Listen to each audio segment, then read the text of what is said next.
Sull'Amerigo Vespucci c'è scritto il motto non chi comincia ma quel che persevera, e quindi qui oggi noi concretizziamo una opera strategica che ha avuto una gestazione molto lunga, che come tutte le opere strategiche a livello regionale, nazionale, insomma in Italia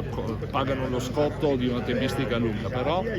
quando ci si crede, quando un'opera è fondamentale, quando chi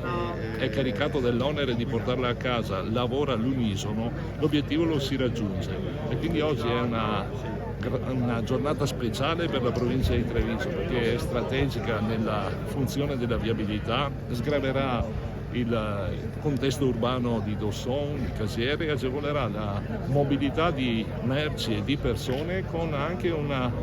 sostenibilità ambientale che oggi deve essere uno dei fari che guida la pubblica amministrazione. Quindi un plauso a questo momento e a coloro che l'hanno reso possibile.